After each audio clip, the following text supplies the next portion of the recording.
Quanti sono allenati? 3. Per il momento. Vabbè, tanto un po' la voce.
Sì, buonasera a tutti.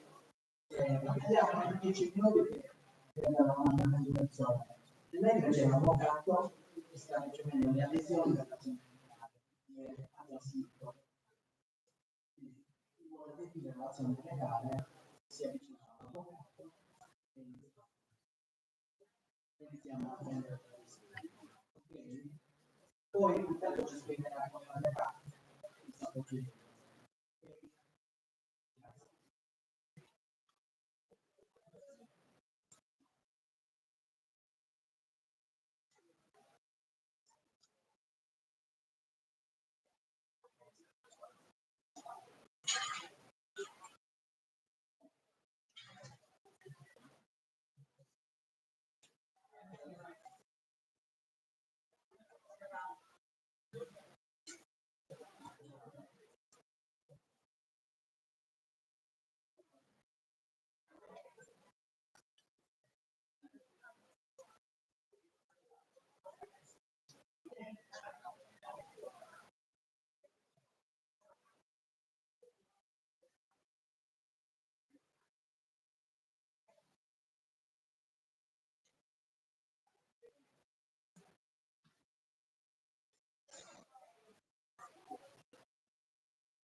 Bene, iniziamo. Buonasera a tutti.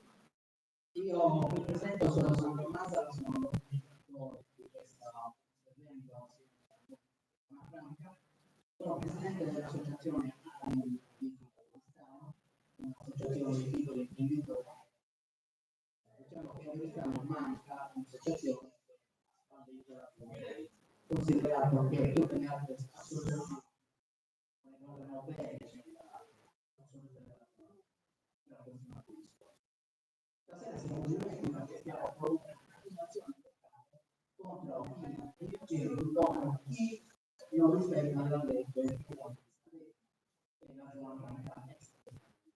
Adesso passo la parola all'avvocato Cugini che ci spiegherà come lavora il tutto. Guarda prima la dottoressa.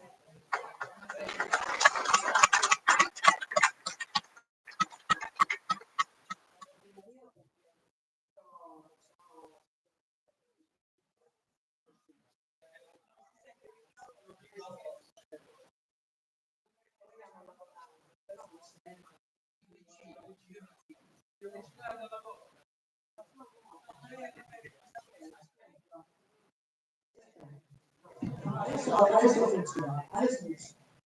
Saluto tutti, grazie di essere venuti qua, soprattutto perché oggi siamo arrivati, secondo me, alla fine della giostra. La giostra è iniziata nel 2010-2011, quando stavamo perdendo questo diritto, perché la prendere di Lisbona era previsto che le aziende istituite erano private, avrebbero perduto questo diritto nel 4 giugno del 2015. A quel punto io sono andata a parlare con tutti i politici che conoscevo, la Cale, la regione, nessuno mi ha dato retta. A quel punto io dicevo, guardate, c'è questa legge che ha dichiarato la salute della zona franca, quindi anche la regione deve fare qualcosa. E vedevo che tutti avevano praticamente dalle cure e nessuno sapeva rispondere. A quel punto molti di noi abbiamo conosciuto il giro dei paesi della Sardegna, a cui ho parlato con tanti sindaci, con tanti consiglieri comunali che si sono posti una volta. E io ho preparato per loro, per il sindaco, una delibera e di 140 comuni della Sardegna chiamato il proprio territorio zona 340 comuni, credo che siano 370 comuni della Sardegna, quindi tanti hanno deliberato. A quel punto, naturalmente, la delibera del sindaco è andato anche il decano del presidente, allora si chiamava Cappellacci.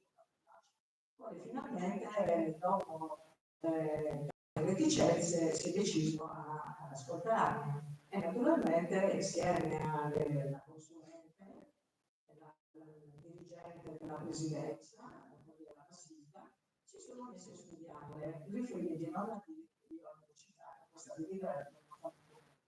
Ed essendo lui un commercialista ha capito che c'era tutta una richiesta, una rivendicazione giuridica giusta. E da allora il presidente Cappellacci anche ha cominciato a fare delle delibere di giunta, richiamando però in merito anche una delibera, una legge regionale, la numero 10 del 2008, che era stata fatta dal presidente precedente, Pigliaro. No, solo, scusate, solo, Renato Solo.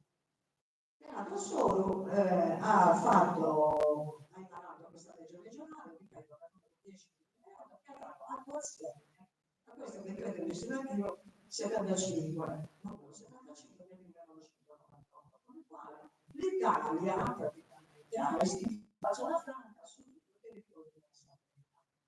Con le delibere di Cappellacci io pensavo che tutto sarebbe andato in ordine, era tutto molto chiaro, avevamo la legge europea, avevamo la legge regionale, avevamo le delibere della regione, quindi tutto doveva essere semplice.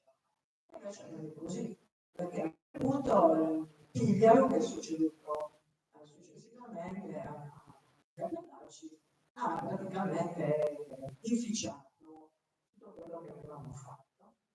Che cose sono andate avanti con successive giunte, dove abbiamo sentito addirittura Berlusconi che è venuto in Sardegna, assieme a Sardegna, la zona franca, Solinas ha fatto tutta la campagna elettorale, ci daremo alla fare per attivare la zona franca, e invece nessuno ha dato niente. Quando invece sappiamo che la regione è la responsabile, assolutamente la responsabile per la mancata attivazione della zona franca, che significa che noi fino ad oggi, chi ha ricevuto a Caffè Esattoriale in questi giorni lo sa, noi stiamo pagando una doppia imposizione fiscale. Noi abbiamo diritto, così come nel mondo, a pagare una sola aliquota fiscale. Cioè, possono essere anche più aliquote, ma una sola ritenuta fiscale. Non dobbiamo, noi invece stiamo subendo una doppia imposizione fiscale, quella della regione e quella dello Stato italiano. Allora, siccome io sono un intendente di finanza e pensione, che significa il più alto grado dei dirigenti che sono esistiti dentro l'amministrazione finanziaria, se parlo mi assumo la responsabilità di quello che dico è perché sono certissima di essere giusto. E che tutti gli altri che dicono il contrario stanno sbagliando perché non conoscono la normativa fiscale. Gli stessi avvocati non è vi possono confermare che quando si sono laureati come si sono laureati in giurisprudenza, la materia fiscale e doganale non l'abbiamo trovata tra i nostri esami universitari. Non l'avete trovata voi. Io ho conosciuto la normativa fiscale e doganale all'interno delle quali si gestiscono le zone franche, si disciplinano le zone franche. Io l'ho incontrata quando dico il concorso di finanza di Cali. E a quel punto io sono venuta a conoscenza di una materia che non sapevo, perché le tendenze di finanza erano comprendenti, allora, le tendenze di finanza erano comprendenti in materia doganale. Che vuol dire che tutte le questioni doganali venivano risolte dall'intendente di finanza. L'intendente di finanza che non esiste più, perché nel 1990 ci hanno fatto fuori, al posto nostro hanno istituito le agenzie fiscali, prima c'erano tante, c'era l'ufficio IVA, l'ufficio del registro, le imposte dirette, insomma, tali uffici sono stati unificati tutti nell'agenzia delle entrate, nel 2000, prima dell'agenzia delle entrate, quindi sono nati dipartimenti e compartimenti fiscali per cercare di confondere le idee alla gente. In buona sostanza nascono le agenzie fiscali e dentro le agenzie fiscali anziché sistemare e collocare alla loro direzione i dirigenti che avevano superato il pubblico concorso, che hanno superato io per entrare a dirigere gli uffici fiscali, hanno messo dei semplici impiegati. La fiscale non ne capivano niente.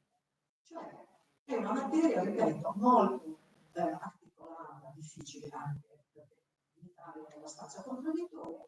Però quello che invece dovete sapere, che io ho imparato da lontani anni di esperienza di finanza, è che noi apparteniamo all'Unione Europea, vero? Questo lo sappiamo tutti, c'è l'Europa e quindi noi siamo chiamati a eseguire, perché la normativa europea è sovraordinata alla normativa degli Stati Uniti, anche in tema di diritti doganali e quindi anche in tema di zone franche. Il decreto legislativo con il quale è stata istituita la zona franca in Sardegna viene istituita, primo, in attuazione dell'articolo 12 dello Statuto Sardo, legge costituzionale numero 3 del 48. L'articolo 12 dice saranno istituite in Sardegna le zone franche. Però all'articolo 8 dice anche che la competenza sui tributi, lo dice l'articolo 8 dello Statuto Sardo, che la competenza sui tributi, e quindi sull'identificazione del reddito e eventualmente della nazionale del cartello esattoriale, è della regione Sardegna, non è dello Stato italiano, perché quello che è difficile far capire a tanti illustri laureati, avvocati e commercialisti, è che zona franca significa un territorio che viene considerato fittiziamente, ma fiscalmente veramente, reso come collocato fuori dall'Europa, dall'Italia e dall'Europa.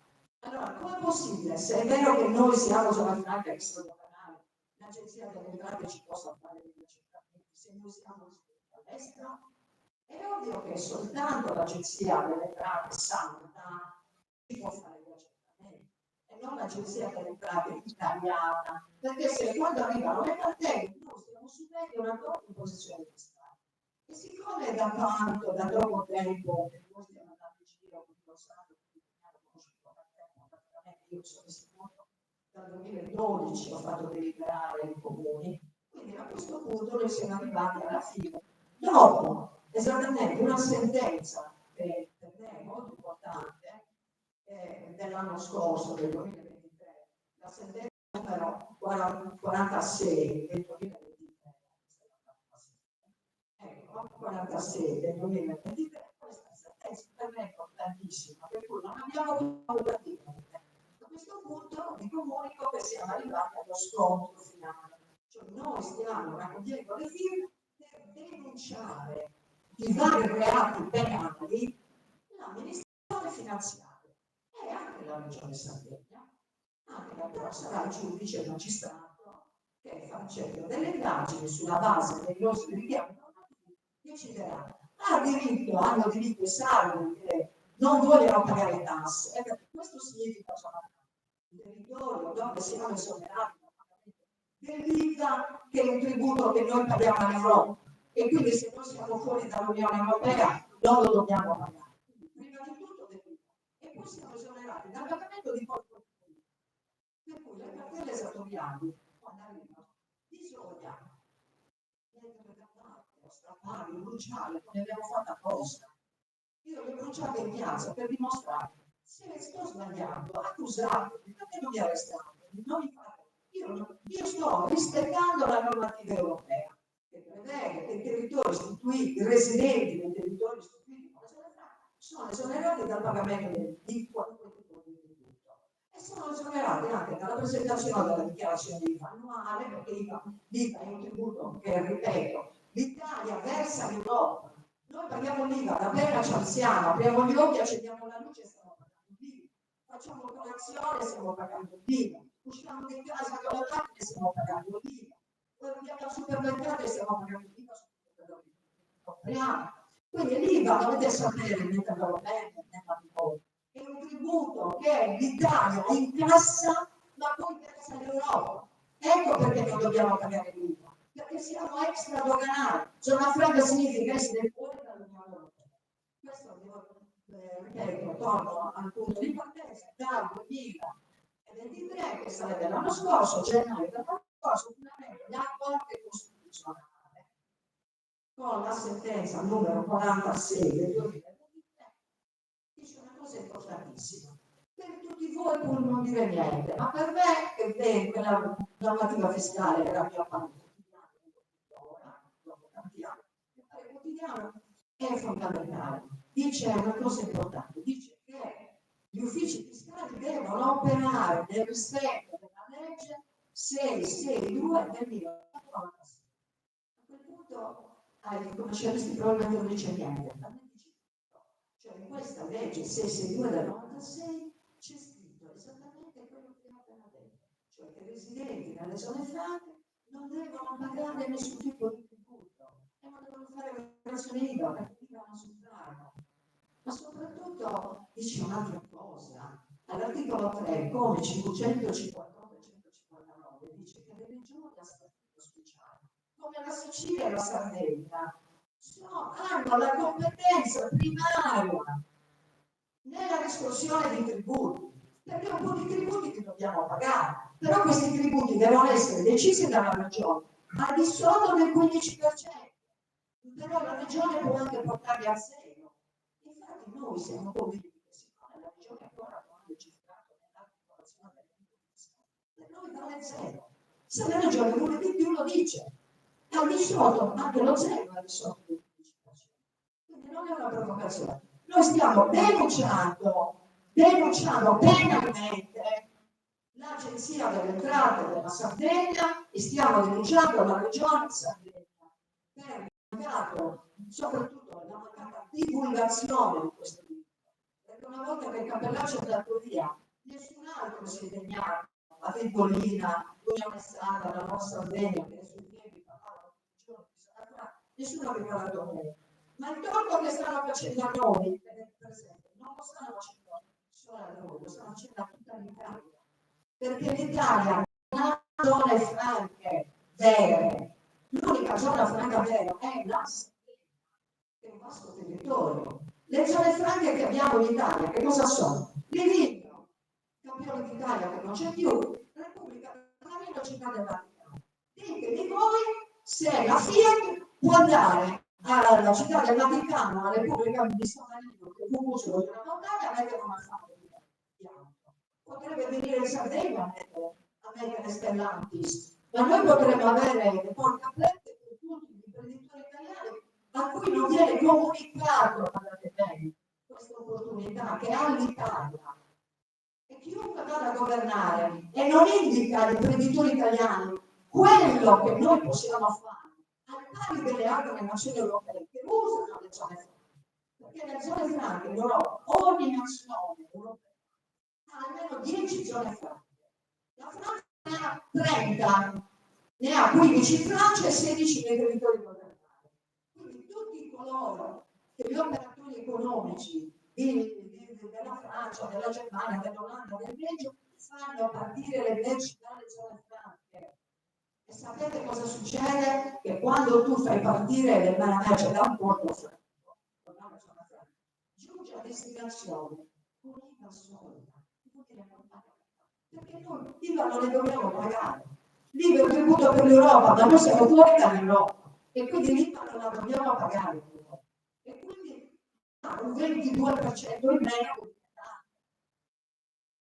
E poi se l'imprenditore deve pagare tributi più bassi al di sotto del 15%, ci vende qualcosa di suo e dal 22 possiamo farlo passare al 32 o al 35. Se io la merce, lo stesso prodotto che vende la Germania, l'Olanda e il Belgio, e io lo posso vendere con un 35% in meno, lo trovo il mercato, signori. Cosa dite? L'Italia è ferma, è stagnante, le imprese sono tutte morte, si vive solo di turismo, tutto il resto è morto. Noi abbiamo rinunciato a fare gli imprenditori, mentre eravamo la prima nazione al mondo per tecnologia nuova. Ci hanno copiato tutti, i cinesi sono venuti e ora fanno tutte le cose che facciamo noi.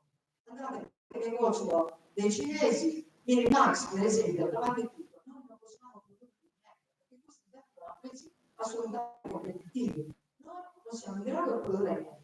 Però io sono qui per dare una speranza, un volto alla Sardegna, che ormai non abbiamo nessun volto.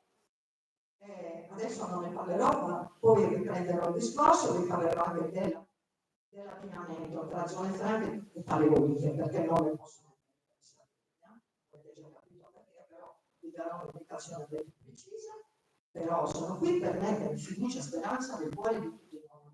Noi adesso con un'azione provocatoria dove si invitano tutti coloro che vogliono sottoscrivere con noi, quindi firmare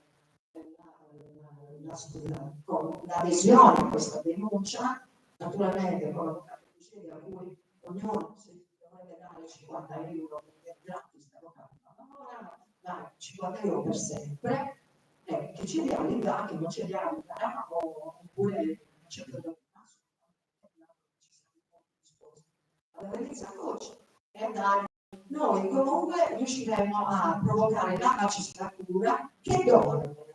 Io non dico altro, dorme la magistratura, perché vi assicuro che abbiamo avuto determinate risposte che sono allucinanti. Io non voglio pensare che la magistratura abbia stesso discutato, che si sia fermata solo negli esami universitari o al codice civile, il codice penale, il procedura civile e giudiziaria. C'è il diritto a governare. All'interno del quale noi troviamo la zona franca. Chiedo a tutti di avere fiducia che arriverà, anzi siamo già arrivati al risultato.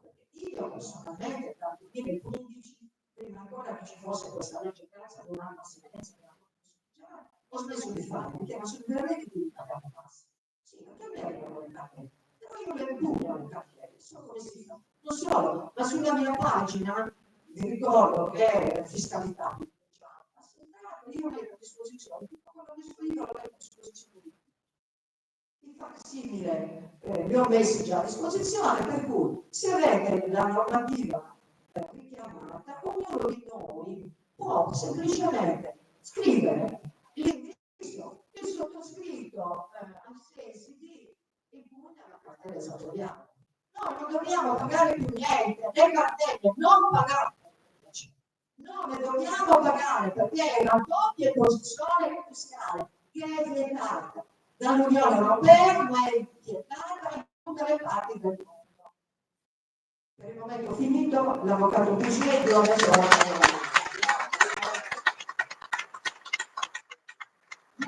Allora,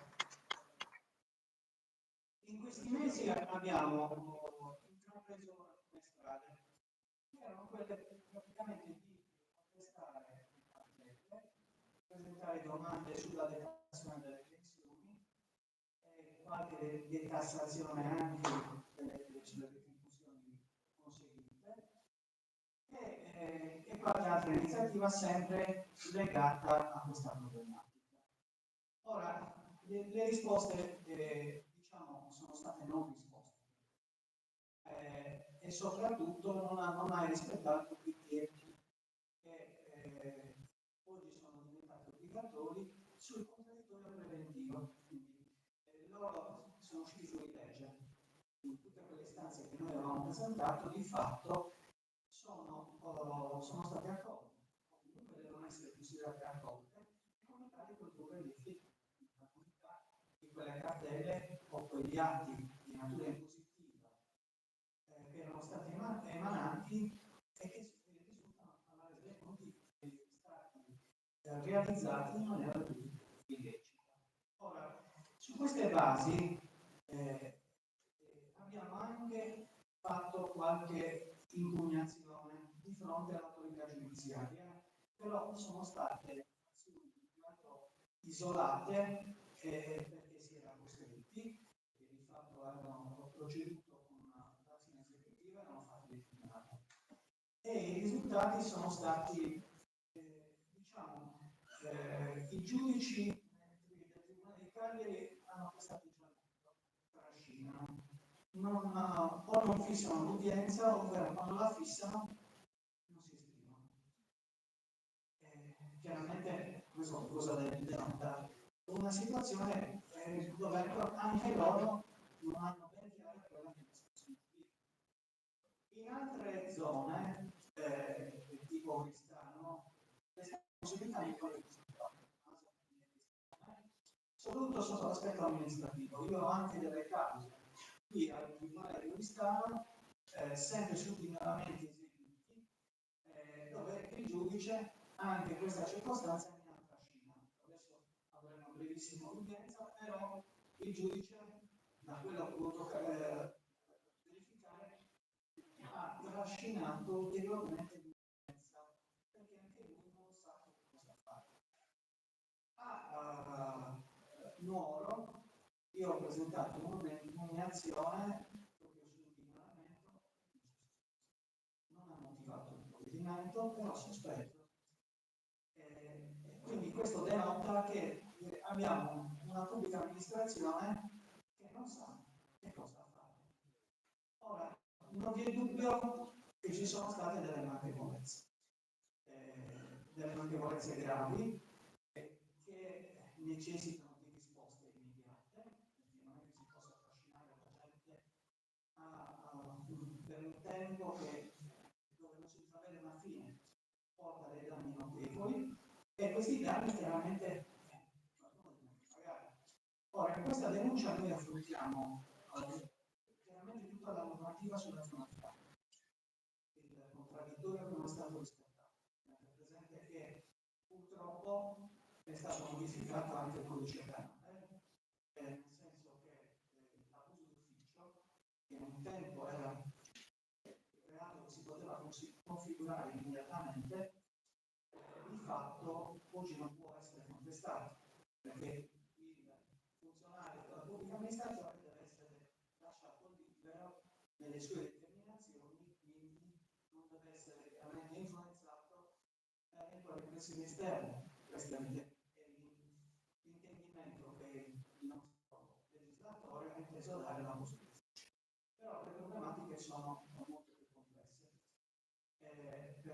questa era la responsabilità, diciamo, personale del funzionario, ma adesso ci sono altri tipi di responsabilità che sono decisamente più complesse e che sono più importanti. Si sente adesso? Questo certo numero di persone insieme, perché ci sono tutta una serie di omissioni e di mancanze dal punto di vista amministrativo che incidono sulla capacità patrimoniale di ciascuno di noi. È chiaro che la mancata attivazione di questi mercati ha dei risvolti non solo sulla questione delle tasse, ma anche basti pensare a problematiche come la benzina, che nella denuncia viene anche affrontato questo aspetto, perché è un risvolto pratico molto evidente. Noi abbiamo delle entrate tributarie, delle entrate fiscali, che in base allo statuto saldo costituiscono, diciamo, delle risorse patrimoniali della regione. È uno dei meccanismi attraverso i quali si può recuperare qualcosa sotto l'aspetto patrimoniale per la regione sono le accise. Le accise che lo Stato pretende che vengono pagate, diciamo, di cui noi ci informiamo. Ora, in una situazione come questa, è evidente che dovrebbe essere ridotto il prezzo del carburante, ma quelle accise che entrano, il cui ammontare non è pari a quello attuale, perché il livello è decisamente elevato, tant'è vero che noi abbiamo delle accise che addirittura ci riportano addirittura a guerre di 2 secoli fa, che ormai sono abbondantemente superate e di conseguenza non possono costituire entrate in entrata fiscale. La regione può determinare un credito fiscale e siccome le entrate sono notevoli, solo con quegli elementi che possiamo costituire quella che è l'ammontare complessivo della finanziaria regionale. Cioè non si dovrebbero nemmeno pagare ulteriori tasse perché abbiamo già una risorsa che copre tutto. E questo argomento noi l'abbiamo evidenziato come un danno che viene compiuto nei confronti di tutti i cittadini da coloro che in questo momento hanno il potere di gestirlo. A livello amministrativo la regione non è rimasta inerte. Questo è un argomento che lo stesso viene toccato nella denuncia, nel senso che ha dato attuazione a quello che era la normativa individuando un ufficio presso le sedi della regione che è gestito da 6 funzionari, 8 funzionari che pagati profumatamente, dato che intenderci loro hanno un livello retributivo pari a quello di un magistrato che a fine carriera circa 8.000 euro al mese, che sono retribuzioni particolarmente elevate e naturalmente vengono date a coloro che hanno delle responsabilità particolari. Ebbene, questi uffici hanno i funzionari regolarmente retribuiti, ma non hanno ancora, mosso una virgola. E la responsabilità è molto grave. Perché? Perché essere in zona franca non significa non pagare le tasse. Noi non le paghiamo, comunque ci battiamo per non pagarle, ma per un motivo molto semplice. Perché la regione non ha ancora stabilito il livello di tassazione. E esiste un livello di tassazione massima che può arrivare al 15% e di solito nelle esperienze di altri paesi arriva intorno al 7%. Ma un minimo ci deve essere, perché quei soldi servono anche per gestire un certo apparato a livello regionale e anche chiaramente nei vari decentramenti nei comuni, nelle ripartizioni chiaramente delle funzioni fiscali. Ed è chiaro che questa è una gravissima mancanza, è una omissione che determina un danno a ogni cittadino elevatissimo, perché il cittadino, sino a prova contraria, viene dissanguato chiedendo il pagamento di tasse fuori dall'ordinario, perché non c'è un paese al mondo che ha una tassazione così elevata come l'Italia. Non si può pretendere che se io guadagno 100 devo lasciare come minimo 70 allo Stato, perché tra tasse dirette e indirette diciamo che il peso fiscale è di questo livello, senza tenere presente che ci sono anche delle micro tasse che incidono poi su altri elementi che portano addirittura a un livello ancora superiore. È una situazione insostenibile. E chiaramente, tornando nel nostro orticello, abbiamo la situazione sarda che presenta una normativa decisamente più rispettosa dei diritti delle singole persone, si tratta chiaramente di applicare. E qui chiaramente entriamo nelle responsabilità superiori, perché sinora non abbiamo mai avuto un governo o comunque dei soggetti che hanno assunto la responsabilità del governo che si sono impegnati e hanno cercato di dare attuazione a questa legge. Ci sono stati gli esempi che sono stati citati poc'anzi, però una volta che queste persone hanno finito il loro mandato è morta, senza che ci fosse una direttiva o un obbligo o una sanzione nei confronti dei propri dirigenti che avrebbero costretto veramente a rispettare il nostro.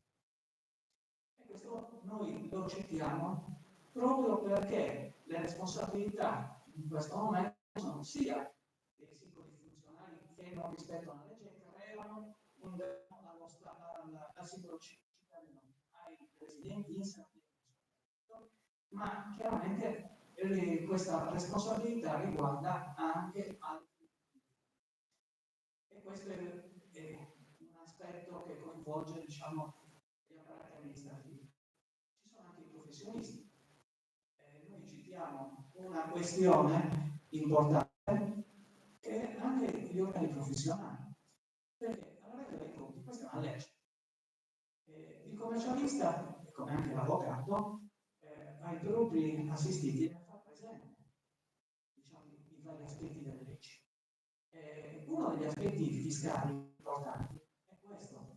Noi siamo di fronte non solo a una doppia imposizione, ma a due norme contrastanti.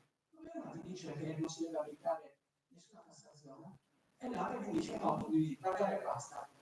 Allora, in una situazione di questo tipo ci sono delle regole che si chiamano, come ci insegna, diciamo, il legislatore in materia penale, lavoro che si applica anche dal punto di vista fiscale. Cioè tu applichi la normativa fiscale nel dubbio, quella che è più vantaggiosa per il contribuente. Quindi se il contribuente può beneficiare di una normativa, tu puoi anche contestare, per carità, ma se ti dice guarda che io preferisco applicare quella normativa, devi applicare. E questa normativa deve essere fatta presente in quel famoso contraddittorio, l'avvocato Cavia, che deve essere instaurato preventivamente. Cioè nel momento in cui io mando il famoso modello SL1 e ti dico guarda che tu non mi devi chiedere per niente, perché non lo puoi chiedere, e ti allego un'istanza dove ti dico annulla tutto quanto. Tu, che sei il soggetto che mi stai chiedendo i soldi, devi prendere atto di questa normativa. Tra l'altro nelle istanze che noi ripetutamente abbiamo mandato, uno dei punti è anche questo. Quindi c'è proprio una volontarietà da parte di certi, usiamo questo termine, funzionari, che non aspettano per niente la legge. E non solo. C'è un altro cavallo di battaglia della dottoressa, i funzionari che firmano. Allora, questo è un problema di carattere generale. Nel particolare, chi manda la cartella deve essere un funzionario di un certo livello, cioè deve essere un funzionario diligente. Molto spesso esistono dei funzionari che hanno anche funzioni di dirigenziali, ma devono aver superato un concorso, cosa che non è avvenuta e difficilmente avverrà anche in futuro. E tenete presente questo perché lo Stato individuato i suoi funzionari, molto spesso ha cercato anche di risparmiare e quindi nel risparmio non ha indicato e non ha bandito i concorsi per i dirigenti, anche a livello regionale. Questa è una vecchia battaglia che è arrivata dopo le funzioni che avevano rivestito funzioni di primissimo piano, con qualcuno diceva che ogni giorno una zampa e firmano delle libere per miliardi di vecchie lire, però nessuno di questi era superato il concorso. E quindi lo Stato che cosa è che ha fatto? Sì, quando erano in carriera riconosceva una certa retribuzione, la pensione erano semplici impiegati e quindi gli retributi li retribuisce con queste funzioni. Molto spesso la retribuzione del funzionario dirigente che non ha superato il concorso è più elevata, ma non raggiunge e questo lo riscontriamo anche tutti i giorni noi stessi quando andiamo a tribunale. Ci sono giudici che non hanno superato l'esame di magistrato e quindi svolgono delle funzioni giudicanti. È chiaro che queste persone non possono aspirare a pretendere o chiedere una retribuzione di magistrato facente funzioni perché non hanno mai superato il concorso, anche se lo Stato ti ha riconosciuto la facoltà di mettere sentenze. E quindi dinanzi a queste situazioni chiaramente anche noi facciamo presente, guardate che c'è in questo marasma sulla storia della zona franca c'è una responsabilità anche su questo profilo. Quindi noi cerchiamo con questa azione praticamente di colpire, diciamo, più a fondo rispetto a quello che abbiamo fatto nel passato. Non siamo, diciamo, in una situazione ex novo, perché di fatto io stesso e anche con la dottoressa qualche anno fa siamo andati alla Corte di Finanza proprio su una denuncia che avevo presentato e che riguardava proprio questi aspetti della zona franca e la mancata applicazione. Eravamo della Corte di Finanza perché un magistrato di Cagliari aveva aperto l'indagine e aveva ritenuto opportuno di far sentire diciamo, l'interessato e in quel frangente anche i suoi consulenti. Ora, in quella occasione era una sola persona e tra l'altro quella sola persona non è più tanto perché aveva problemi con l'agenzia delle entrate, perché di fatto l'agenzia delle entrate e riscossioni ha ritenuto più opportuno fare un passo in. Ora, con una denuncia così ampia portata, che noi stiamo cercando di raccogliere il maggior numero possibile di firme e adesioni, perché un conto è fare una persona individualmente, un conto è presentare 100, 200, 300 persone che sollevano lo stesso problema. Lo stesso magistrato qualche problema se lo pone, non può archiviare così facilmente, perché sa che anche le archiviazioni possono essere migliorate, sa che ci possono essere delle responsabilità che possono trovare altre denunce in altri limiti, che possono coinvolgere. E quindi in una situazione di questo tipo è chiaro che potremmo raggiungere questo obiettivo. Allora, in poche parole, qui c'è un problema. C'è un problema di applicazione di una normativa. Non si può fare quello che abbiamo fatto sinora nelle varie corti di giustizia tributaria in primo e secondo grado di saltare lo Stato, cioè rispondere non si funziona. Non si potrà più rispondere come fanno certi giudici ordinari e sul problema sembra che non lo conoscono e evitano di rispondere, commettendo a loro volta una grave mancanza, perché non rispondere alle eccezioni formulate durante un ricorso o nel corso del processo, poi mi correggerà l'avvocato Peria, significa rendere nullo il procedimento per un vizio di motivazione, perché E la motivazione chiaramente non risponde adeguatamente alle eccezioni che sono state formulate.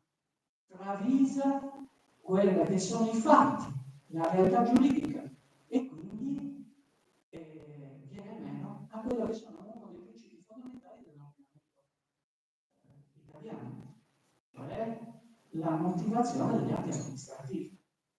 Quindi sotto questo profilo noi solleviamo altre problematiche che renderanno difficile la risposta da parte di coloro che vogliono superare l'argomento senza dare una risposta logico-giuridica.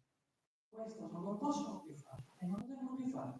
Se loro vogliono contestare, lo devono fare in maniera corretta, cioè dando una giustificazione logico e giuridica. Noi sotto questo profilo siamo abbastanza contenti, nel senso che questa normativa è stata anche riconosciuta dai fatti. Basti pensare che abbiamo delle comunicazioni dell'Agenzia delle Entrate dell'inizio dell'anno dove dicono sì, esiste una normativa sulla zona franca, però mancano i DPCM, che è una bufala colossale. Per quale motivo? Innanzitutto noi abbiamo, come diceva la dottoressa di codici penali, che sono stati istituiti attraverso leggi ordinarie e soprattutto abbiamo un codice penale europeo che è immediatamente applicabile. Quindi che tipo di DPCM ci possono essere se abbiamo già regolamentato con una normativa di carattere generale? Stiamo prendendo in giro le persone, stiamo prendendo in giro il raziocinio, la logica di qualsiasi persona. Quindi stiamo dando delle risposte che chiaramente denotano la volontà o dolo proprio di non voler applicare le norme esistenti. E peraltro questa normativa non è che crea un danno allo Stato, al contrario, crea un vantaggio non indifferente per tutti, perché significa avere delle migliori situazioni economiche e soprattutto consente a tutti di svolgere quell'attività di natura concorrenziale che l'Unione Europea ha sempre messo al centro dei propri discorsi. Quindi cosa chiediamo noi ai giudici? Esiste questa norma? Applicare o farla applicare.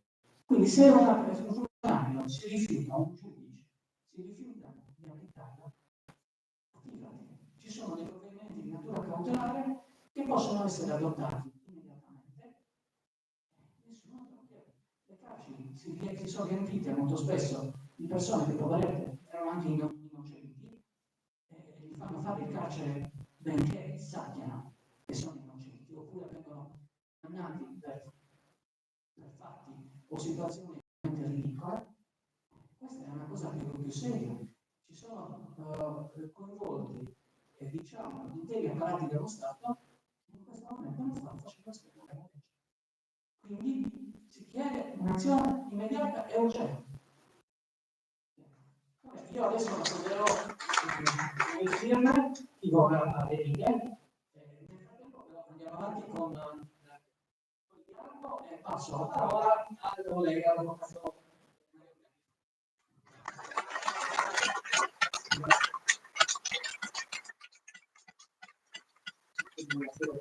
Diciamo che quello che si è detto non possiamo non dire segretario e ribadirlo, però noi ci troviamo di fronte a una problematica molto più grossa e più rilevante. In che cosa consiste? Consiste nella parziale nostra responsabilità, perché dal punto di vista legislativo noi abbiamo delle norme che possono ben legittimare quello che già è stato detto, tenuto conto che sin dal Trattato di Roma del 1957, quello che è stato fatto nella Turchia, al Trattato di Lisbona, che dichiara a tutti gli effetti che le isole, in quanto salvaggiate dal punto di vista necessità come conseguenza di una fiscalità privilegiata. Questo punto è detto e quel trattato internazionale è stato ratificato dallo Stato italiano. Quindi lo Stato italiano deve assolutamente obbedire a quelle norme.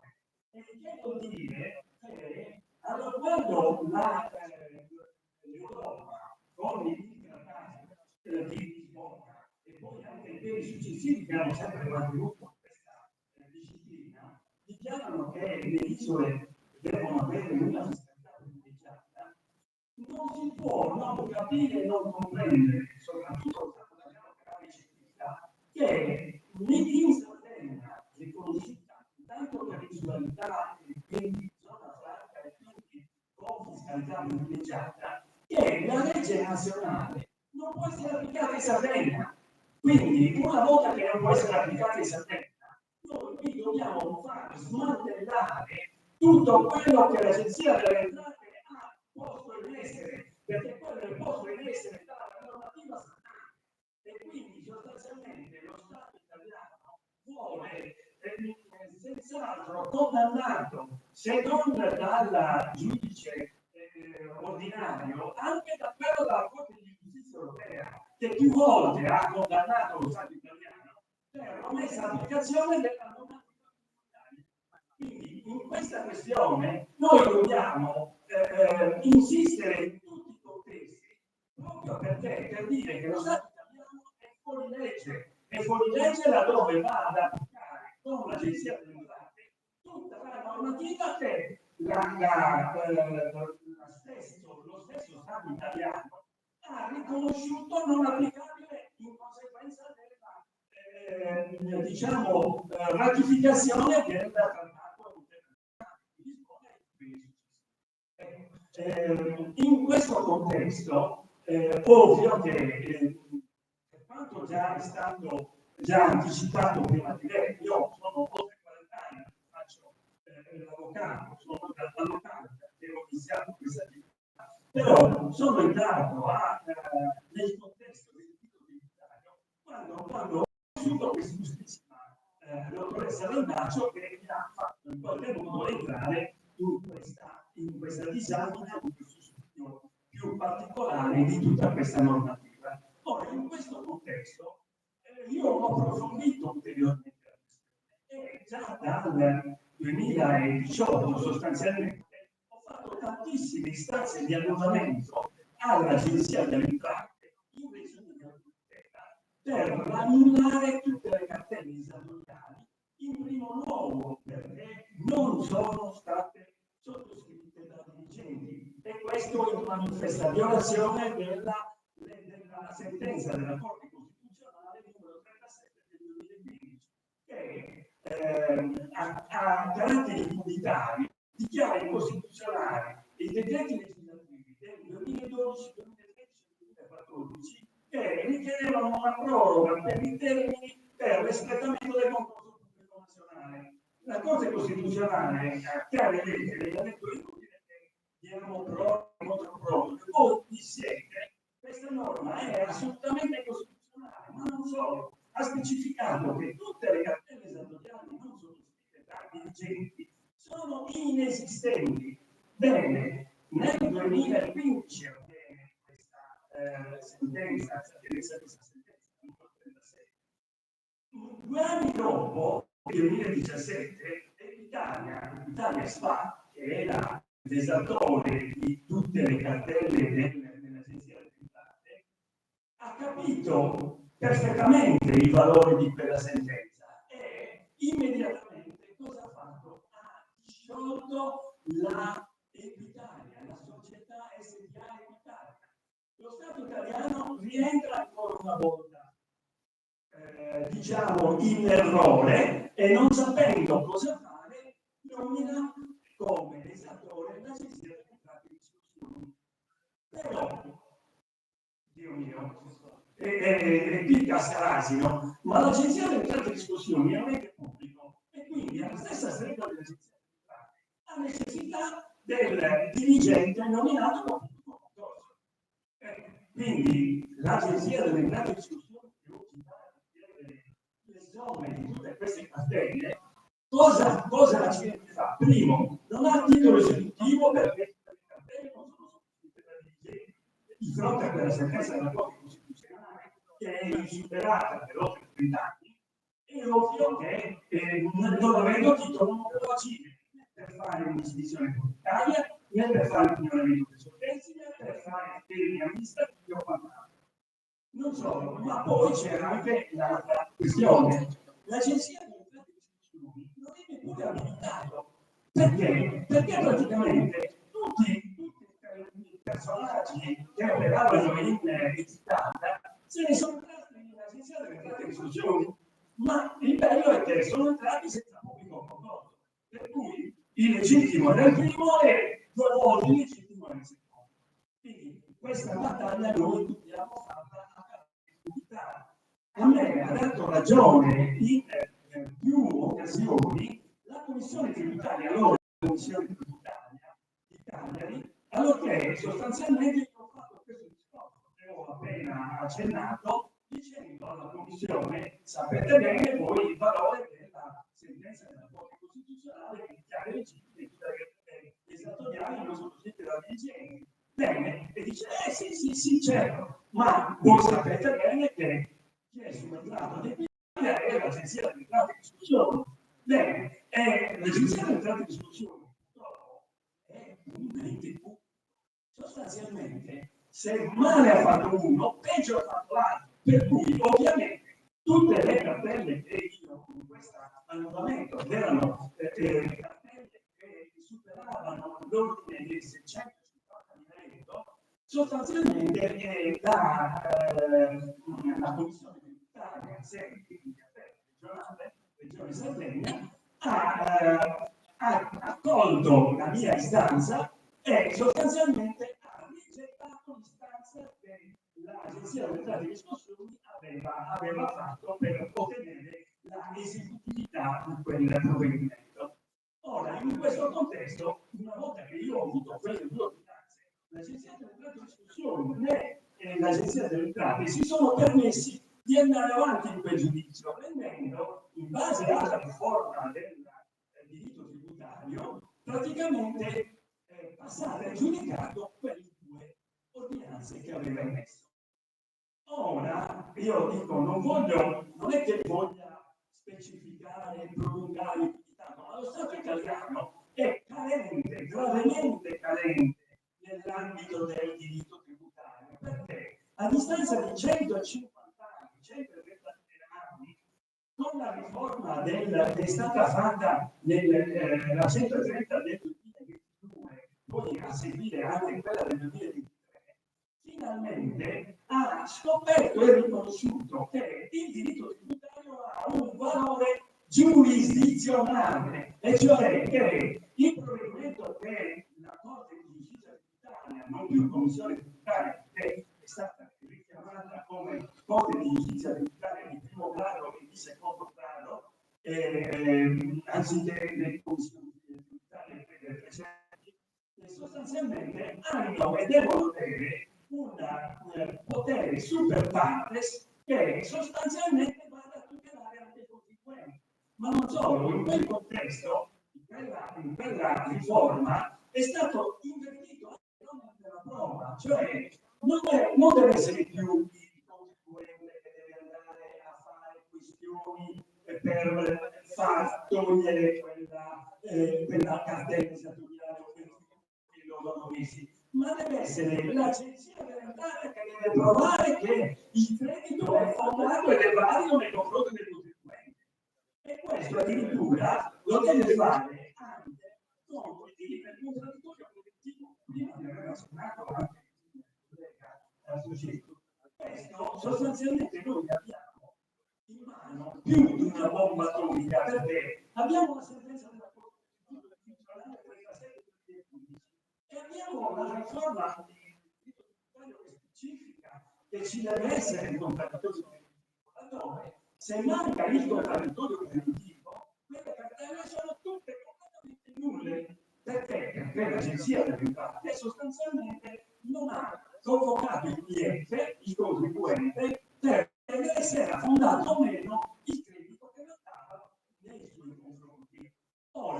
se in Sardegna l'agenzia non ha mai fatto un traditorio preventivo, è ovvio che non l'ha mai fatto perché se lo avesse fatto, il contribuente sardo poteva dire tranquillamente 3 parole. Io sono sardo, io sono in Sardegna c'è la fiscalità privilegiata, la fiscalità nazionale non può essere applicata. Detto questo, cari signori dell'agenzia dei contratti, voi state richiedendo, non possono essere applicate. Questo è il fondamento principale di queste riforme tributarie. Ora, dopo 30 anni, praticamente l'agenzia delle entrate è stata istituita nel 1992. Lo Stato italiano è sempre molto diligente dal 1992 e nonostante la sentenza della Corte Costituzionale l'avesse identificata a fare un concorso pubblico nazionale per dirigenti, lo ha fatto soltanto nel 2023 perché si è vista obbligata. Allora, il concorso pubblico nazionale per dirigenti è stato fatto ultimato nel novembre del 2023. Quindi praticamente ora effettivamente i dirigenti ci sono. Non è stato completato il quadro perché ancora non sono stati assegnati, però il discorso di fondo è un altro, che questi dirigenti nominati ora possono sottoscrivere le cartelle e possono fare il contraddittorio preventivo, ma in questo caso dobbiamo specificare che dal 92 al 2023, ormai 2024, il contribuente sardo, l'agenzia delle entrate non deve dare proprio niente di tutto quello che hanno ripreso nelle cartelle, perché sono state tutte fatte da gente che non era abilitata. Quindi questo è il motivo principale che comporta veramente di dare impulso e intensità a questo tipo di lavoro. Io sto facendo esatti totali, nel senso che sto cercando di coinvolgere tanti altri colleghi del foro di Sassari proprio per continuare questa battaglia che è fondamentale. È fondamentale, ma noi abbiamo anche diciamo, una responsabilità. E qual è la nostra responsabilità? La nostra responsabilità è fatta, è data soprattutto quando noi andiamo a votare. Perché quando noi andiamo a votare i partiti politici nazionali. Ma i partiti politici nazionali, per l'atto, sono i delegati sardi, sono servi di Roma, perché vanno ad eseguire tutte le direttive e i programmi che dichiarano e fanno e propongono quelli dei segretari dei partiti. Ecco, allora noi cosa dobbiamo fare? Io ho trovato e ho approfondito una questione che è molto interessante. Ad esempio, nella riforma Cartabia che ha cercato di fare più diciamo celere il procedimento civile penale e quant'altro, tra le altre cose che non è assolutamente vera perché ha finanziato solo ed esclusivamente la cosa multinazionali per ottenere il procedimento esecutivo molto più celere. Ad esempio adesso nelle esecuzioni immobiliari in 60 giorni si prende l'immobile in un attimo, quindi questa è la disgrazia. Però andando a ricordare l'unica cosa che io ho ritenuto positiva e buona è quella che ha riconosciuto finalmente agli avvocati la possibilità di autocertificare le firme dei cittadini, sia per la costituzione di partiti politici, sia per la proposizione delle referendarie costitutive o abrogative. Allora, in Sardegna, tanto per avere un'idea, ci sono 5.300 avvocati.